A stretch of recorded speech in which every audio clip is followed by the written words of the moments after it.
Hello, hello there. Welcome to the continuation of our JavaScript tutorial. In today's video, we're gonna be looking at the JavaScript math object. Now, the JavaScript math object allows you to perform mathematical tasks on numbers. So, for example, such as round, power, the square root, sqrt. So the math object has a lot of functions that are already defined inside it, and all we need to do is to call those functions, pass in our numbers as arguments, and then those functions, operate on those numbers and return a result to us. So the math object has a lot of inbuilt functions. You can see in this page here we have the most common and popular functions here, and you can still find a complete reference of the math object, all the functions that are in the math object class here. However, we just want to look at some of the most important functions. So this object is a global object. What that means is that you don't have to install any additional library or do anything. It's always available in the JavaScript because it's a global object. Now, the first thing we're going to learn about the math object is the pi constant.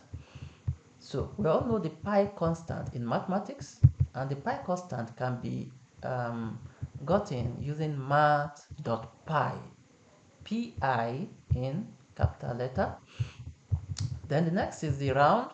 Of course, the round method rounds a float point number into a decimal number, right?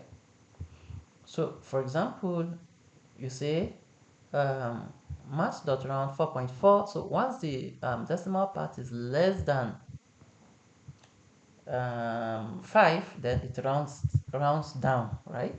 If it's greater 5 and above, it rounds it up, right? Then we also have the power. The pow, which is POW, stands for raised to power. So if you say math.pow x comma y, that means raise x to the power of y. For example, now you want to say 8 raised to power 2. You now say math.pi 8 comma 2. You want to say 2 raised to power of 4. You say math.pow 2 comma 4. Then we have the sqrt, standing for square root of x, right? So you pass in a value and it returns the square root to you, right? So we're gonna see all this in one of our examples. We're gonna build a calculator, and we're gonna use all these functions to build a calculator in one of our examples, maybe next week, God so willing. Then we have the absolute. So it returns the absolute value of a number. For example, when you say math.abs minus 4.7, it returns to you 4.7. We have the cell. The cell rounds up a number to, it rounds up. So the difference between round and cell is that cell always rounds up, right? So if I pass in a value like 4.4 now, instead of rounding down to 4, it always rounds up, so it returns 5. Although the decimal part, which is 0.4 here, is less than 0.5, but then it still rounds it up. So then math.floor always rounds down, right? So even if I have 4.7 and I'm expecting it to have round up to 5, it gives me what? 4, because it always rounds down to the nearest integer. We have the sign, of course. The sign, the normal sign in mathematics, the sine of an angle, the cos of an angle, the mean, we have the mean, the max. Math.mean returns, given some value, it returns the minimum value given a sequence. It returns the smallest among the sequence of number, and math.max returns the largest among what? A sequence of number. Math.random generates a random number for you between 0 and 1. So if you look at this example here, you can see we have our element with an ID, which is a paragraph. We're going to be referencing this element, and we're going to be putting a lot of things here using JavaScript. Now, if you look at this, this is where our JavaScript comes in. Remember, this is an internal method of specifying JavaScript, right? Because it's specified in the page, right? Just like CSS, if you recall, we have the inline CSS, the internal CSS, and the external CSS. Same goes to JavaScript. Okay, so we have the inline, the internal, and the external JavaScript files. Okay, if you look at this, we say document.getElement by ID, and the ID is demo, right? .inner HTML math.random, and this is what we have.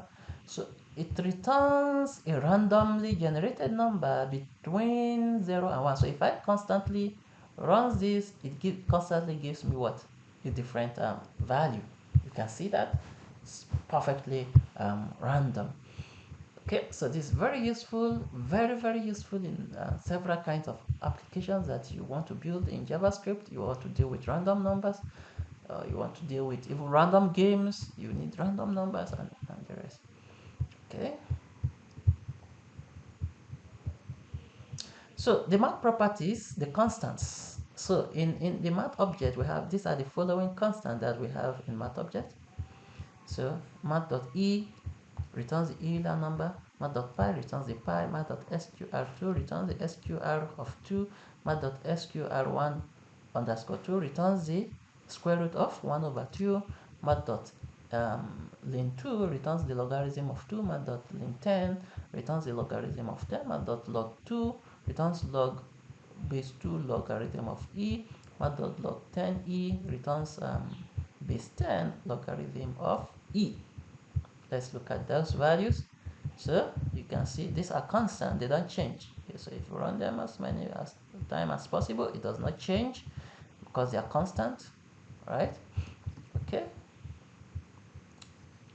then we have the math constructor. Unlike other global objects, the math object has no constructor.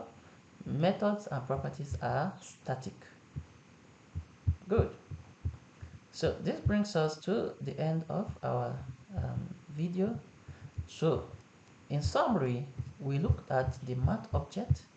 The math object has a lot of useful functions defined, already predefined in them, and all we need to do is call those functions, pass in our number, and then the function acts on the number and returns a result.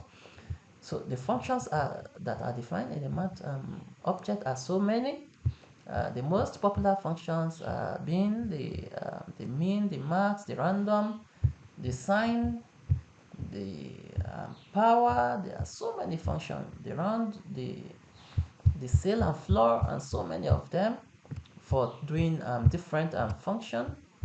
But the most interesting, of course, is the random, that generates a random value between 0 and 1 for you, particularly useful for generating random values. Okay, see you in the next video.